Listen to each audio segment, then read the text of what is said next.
Bonjour à tous, le Tour de France continue sa route dans la région. Après la Côte d'Or et la Saône-et-Loire hier, les coureurs sont dans le Jura aujourd'hui. Ils disputent un contre-la-montre individuel au départ de Nuits-Saint-Georges sur 25 km jusqu'à Gevrey-Chambertin. 200 bénévoles préparent depuis des semaines cette journée, un événement qui met en lumière le territoire, comme l'explique Jean-Claude Alexandre, maire adjoint de Nuits-Saint-Georges. Accueillir le Tour, c'est aussi mettre en lumière notre territoire. Et en mettant en lumière notre territoire, c'est mettre en avant nos entreprises, bien entendu l'ensemble des éléments de la filière viticole, mais aussi tous les éléments et tous les gens qui travaillent, le commerce local et puis l'ensemble des entreprises et des agents qui sont autour de nous. C'est une vraie mise en lumière de notre territoire et avec, comme chacun le sait, le troisième événement de la planète sous nos fenêtres. Et voilà, en tant qu'élu de la ville, c'est aussi un grand bonheur et une grande fierté d'accueillir tout le monde aujourd'hui à Nuits-Saint-Georges. La journée sera rythmée en tout cas par le cyclisme sur place. Le village des Parts proposera de nombreuses animations toute la journée.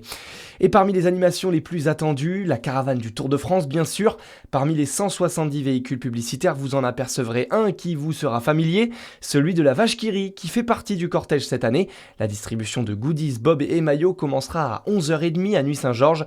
13h05, place à la course. Les premiers coureurs s'élanceront pour ce chrono relativement plat. Pour les favoris du classement général, il faudra attendre au moins 16h30. Pour vous placer sur le parcours, il y aura de l'ambiance en direction de l'étang de Vergy, mais aussi au col de la Gourdasse à Curlay.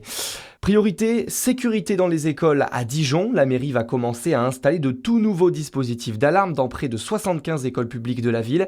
Ce nouveau système dernier cri entend s'adapter aux risques plus élevés d'attentats comme à Arras l'an dernier. Tous les groupes seront équipés d'ici 2026, promet la municipalité, qui veut ainsi protéger les près de 10 000 élèves dijonnais ainsi que leurs encadrants. Dernière journée de campagne avant le second tour des législatives. Selon les derniers sondages, aucun camp ne devrait bénéficier d'une majorité absolue à l'Assemblée. D'après une étude Elab pour BFM TV et la Tribune du dimanche, le RN arriverait en tête avec une majorité très relative devant le nouveau Front populaire et le camp présidentiel. La droite obtiendrait quant à elle 25 à 45 sièges.